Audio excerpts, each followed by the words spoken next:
Hello and welcome back to the Full Octane Garage. Something that I think that we've been remiss about over the last 3 years that we've made over 300 videos is really introducing ourselves. So we thought we'd make a video about that today. I'm James and I'm Curt. Thanks for joining us at the Full Octane Garage. We'll see you soon. No, seriously. Both of us, I guess we could talk first really quick about how we met. Yeah. In just 30 seconds or left, I was building a house in Franklin, Tennessee, and I was living in an apartment while the house was being built. And there's a Cars and Coffee here at the movie theater, and right in front of the movie theater is a McDonald's. And that one weekend on a Saturday morning, I came down to McDonald's to buy sausage and gravy biscuits for me and my daughter and my wife. And I saw a red and white Corvette sitting on the front corner early in the morning, and there were other cars showing up. Well, that turned out to be Curt's 1960 Corvette that he had just recently restored. And so I went over, checked out the car show. The biscuits were cold when I got back. Just started, and I ran into Curt, met some other car people, and realized there was actually a big car show that happened every week. And so I started coming down to check out Cars and Coffee, and that's where we met. Yep. And then as we got to know each other, we realized that we had a very similar passion for cars. And we've had a passion for cars for a long time, and strangely enough, we've had a lot of the same cars, kind of like brothers from another mother. From Jeeps to Honda CRX SIs, Volkswagen Scirocco's. Yep. I mean, if you go back, there's a lot of similarities back in our youth. Toyota pickup. I did have a Toyota 4x4. I had a Toyota 4x4. So it's just uncanny at the similar taste we had in vehicles. The only problem with him is he joined the Army and I joined the Air Force. One of us had to join the military.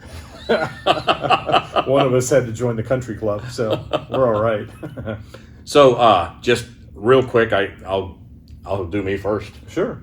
Do you? I'll be right back. So my how do we call it? So how did I become a car guy, generally speaking, how I ended up at the Full Octane Garage? My dad worked for Ford Motor Company. He was an engineer there and worked there and retired from Ford Motor Company. And so I grew up around cars, mostly Fords. We had all types of new Fords. When Ford acquired Mazda, we had a bunch of Mazda. So I grew up through high school. We had Mustangs. We had, remember the Ford EXP? Oh, yeah. Yeah, I had completely forgotten about that car, but we had a couple of those.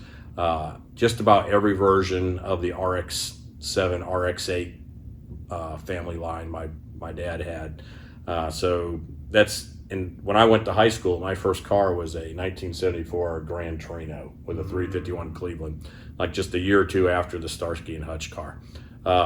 Going forward from there, bought the Volkswagen Scirocco, and then I just progressed through. I always had kind of a thing for cars that were just a little bit different than what you would normally see out there, and that's pretty much progressed through my entire life.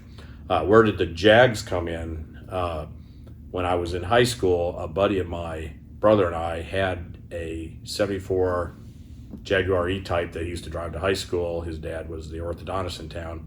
And I sat in that Jag and I told my brother one day that I was going to have one of these. And for the last 30 years of my life, I worked to put one of them in the garage. So that's where the Jaguar Marquis has come from. And I've kind of obviously grown from there a little bit with it.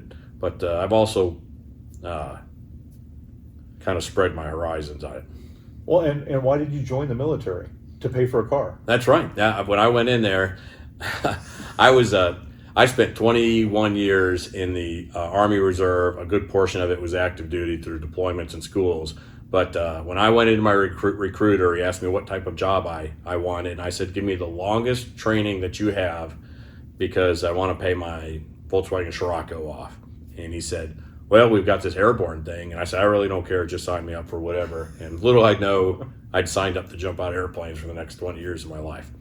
So yes, I've been in the military. I've been in the Army for 21 years, had a couple deployments, been through that. I've worked for the company that I own now, American Heating and Cooling. I started in 1988, sweeping floors and things of that nature.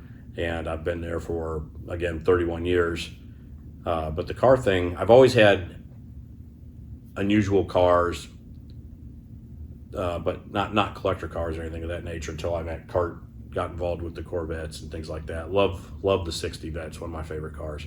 But that's pretty much it. Full Octane Garage grew from Curt and my relationship out there at Cars and Coffee and seeing other people take pictures and videos and post them on YouTube and make money. And we said, well... And it all started as me wanting to name my garage. And I came up with a garage name. I bought a URL, and then Full Octane Garage became, this. I saw James had a similar interest. We're like, dude, we got to do something. And of course, I like to see what happens 31 years from now, because you seem to go in 20 or 30-year segments. So I hope it doesn't take that long for this to be successful. You'll be alone. So what about you, Curt?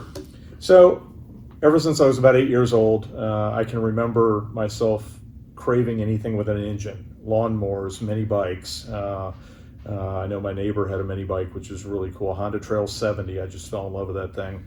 And then as I got older, my first vehicle for a short time was a Toyota Corona station wagon. And I had to paint that thing red and mag wheels and make it look cool.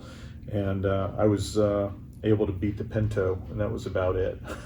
Then I picked up a Chevy truck, and I was into trucks for a while. Joined the military and spent some time in the military, in the Air Force. God damn dogs. It's all right. We have poltergeist. So you were in the military. I'll let him stop walking around, hopefully. No, it's her walking around. We're okay. So Yeah. that thing. Oh, you can hear it in the video. Yeah. So I joined the military. Was big into four-wheel drive redneck trucks. So I had Jeeps and four-wheel drive Toyota pickups and did a lot of that stuff. And then after I got out of the military, I met my now wife, and she told me I couldn't be a redneck anymore, so I could have cool cars. Hello, Debbie. You're right in the middle. She's going to be in the video. Come on in. You're next. Oh, you were in it. I was talking about you. He was. I was just talking about you. He literally said your name. Yep. I said my wife wouldn't let me be a redneck anymore. So he had to have cool cars. Do you need something? Would be true. You're going to come in. Come on, get in the video. Yeah, that takes care of it. So anyways, my wife told me that I couldn't be a redneck any longer. I couldn't have these jacked up big pickup trucks, so I could have some cool cars. When I got out of the military, my next door neighbor was collecting one of every generation of Corvette. And that's where my passion for Corvettes came. So I went out and bought my first 1987 Corvette. That was my first Corvette. I never had old ones, but I thought they were really cool. I just didn't have the means, and I didn't think I had the skill. As time progressed, I have collected just about one of every generation of Corvette except the C3. C3 is the only Corvette that I haven't had. Oh, that's crazy. And it's only because Debbie doesn't care for them. And so I can live without them. So anyways, I've had several Corvettes. I've built them from the ground up. When I turned 50, I told my wife that I'm only 48 now, but so when I turned 50, I told my wife I wanted to build a cool Corvette, and she got tired of hearing me say I want to build a cool Corvette. She said, go find one. So I went out to Texas to look at two Corvettes. Pink Floyd, the Corvette you see in some of our videos, which is not Pink Floyd any longer, I swore I would not come home with, and that was the car I came home with. It's come a long way. It has come a long way. And so we've kind of progressed into a lot of different cars. I still like any car with an engine, just about. Now you had English even cars, Jaguars, too. You had English cars. I did. I had MGs and Triumphs, right. and it took me several years to realize I'm too tall and you can't put air conditioning in them. So I have moved on to cars that I can usually fit in and usually put air conditioning in. So that's kind of where we're at. And then Full Octane Garage came together, and we have somewhere in the 16 or 18 car range, somewhere like that, in the overall collection of North and South. Just so we're clear, I had 2 when I met Curt. That's And what happened. That's what 3 years will do to you. That leads us into our next segment that will be the Gearhead Addicts. And we're going to talk a little bit about when you became a Gearhead addict, and that'll be a future segment. And we'll give you an opportunity to give your story. You can leave a comment down below or send us a DM, and we'll talk to you and see if we can't put you on Full Octane Garage. Maybe we can do a web conference and record it and hear your Gearhead Addict story. And I think that would be a lot of fun because we are Gearhead Addicts. That's right. So there you go.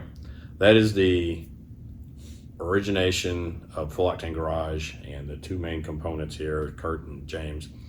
And we're going to introduce our wives if we can talk them into it. And the one thing I didn't talk about is after I got out of the military, I got into technology. So I'm a network engineer, and Right. I've never built cars before. I've worked on cars a lot, but I've worked on them because I was too poor to have somebody fix them. And so along the way, now I'm just too cheap to have somebody fix them. So now we open an insurance company. We do collector car insurance with my wife and myself. Full Octane Insurance. And Check it that's really our love for cars and our passion for cars shows in what we do in our work and in our channel. Yep. So it's pretty much a 4 to 5 day a week situation for us when we're not doing our real jobs. So that's where we are as of November of 2019. This video will be a lot different a year, 2 or 3 years down the road because we're really moving a lot. So hope you found that interesting. Tell your friends we need more subscribers. Yes, Rick, we're so close to 5,000. Get us to 5,000. And we will bring Melissa and Debbie in. I'm saying we will. We'll see if that works out. And we'll introduce them too. So thanks for joining us at the Full Octane Garage. If you like our videos, please give us a thumbs up. Don't forget to subscribe. Leave your comments down below. And check us out on Facebook and Instagram. And tell all your friends. Yes, all 2 of them. Yep. Thanks for joining us. We'll see you soon.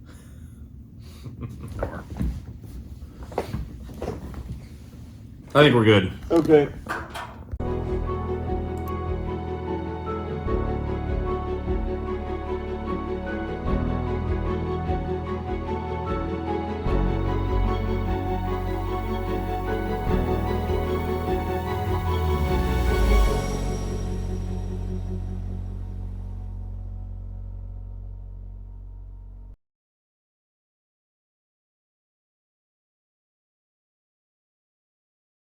All right, here we are. We're picking up the NSX.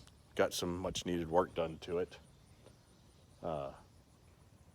We still can't believe we own one. Isn't that right, Curt? It's awesome. Yep.